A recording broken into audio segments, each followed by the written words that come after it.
অপরূপ TV online. আমি বিগত 5 বার নির্বাচিত সাংগঠনিক পদে নির্বাচিত হয়েছি। শ্রমিকরা আমাকে ভালোবেসে ভোট দিয়েছে। চেষ্টা করেছি ওদের জন্য কাজ করতে। আসলে এখানে কাজ করতে গেলে অনেকগুলো জটিলতা আছে। বাংলাদেশ সরকার যে মনে করেন অনেকগুলো আইন যেগুলো আপনার পাশ করে, কিন্তু বাস্তবায়নের ক্ষেত্রে যে ওরা অনেক গুড়িমিশি করে, যেগুলো মনে করেন ওদের স্বার্থ হয় সেগুলো বাস্তবায়ন করে, শ্রমিকের স্বার্থে যেগুলো সেগুলো নিয়ে ওরা কোনো কাজ করে না।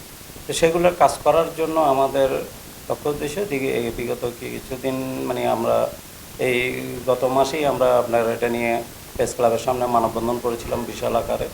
সেখান থেকে আমরা জানান দিয়েছি এবং মনে করেন আমাদের লক্ষ্য উদ্দেশ্য আছে যে শ্রমিকের কল্যাণে কাজ করার জন্য সরকার যে গ্যাজেটগুলো পাশ করেছে করেছে সেগুলো বাস্তবায়ন করার জন্য শ্রমিকদেরকে নিয়ে আমরা কাজ করব এবং সেগুলো বাস্তবায়ন করার জন্য যা যা করার প্রয়োজন আমরা সবাই সম্মিলিতভাবে করব।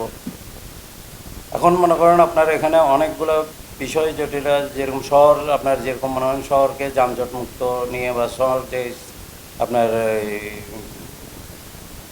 পরিচ্ছন্ন বা শহরকে যানজট মুক্ত রাখতে যেগুলো কর্মকাণ্ড আসলে সেগুলো প্র্যাকটিক্যাল আমরা বুঝি, কারণ থিওরিক্যাল যারা পড়ালেখা করে আসে ওনারা তো ওগুলো আপনার খাতা কলমে জানে, আর যেগুলো আমরা গাড়ি চালাই আমরা বুঝি যে কোথায় কী হবে।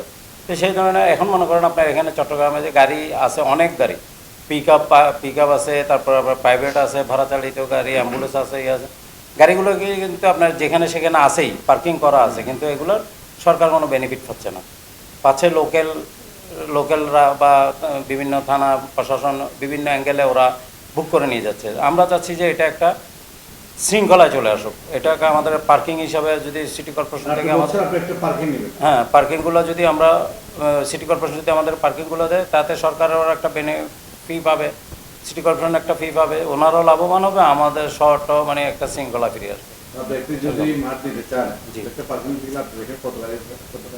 না, আমাদের তো বিভিন্ন জায়গায়, শুধু মনে করেন একটা জায়গায় নেই। যেরকম মনে করেন আমাদের এখানে জিসি স্ট্যান্ড আছে, যেটা আপনার বয়েজ স্কুলের সামনে, সেখানে আমাদের কয়টা গাড়ি থাকে, তো সেগুলো মনে করেন এমনিই থাকে।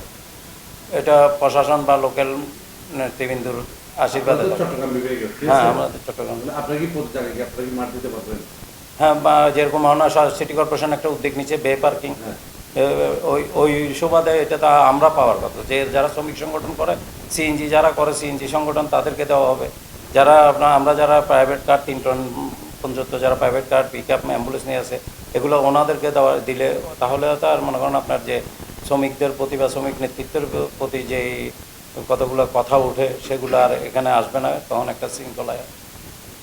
তারপরে এই মনে করেন আপনার এগুলো কাজ করার জন্যই আমরা করতেছি। হ্যাঁ, ইনশাল্লাহ আমি সারা পাচ্ছি, ভালো সারা পাচ্ছি আলহামদুলিল্লাহ। কারণ আমি তো বললাম বিগত 5 বার নির্বাচিত, এখনও আমি নির্বাচন দাঁড়িয়েছি, আমার প্রতিদ্বন্দ্বী আছে একজন মশাল মার্কা সোহেল। আমাদের মধ্যে এই নির্বাচনগুলো হালকামাটা যেন নির্বাচনটা এত সুশৃঙ্খলভাবে হয়, সুন্দর হয়, যে আমার প্রার্থী যে আমি ওনার পোস্টারগুলো লাগাই, উনি আমার পোস্টার লাগায়। কারণ অপরূপ টিভি অনলাইন।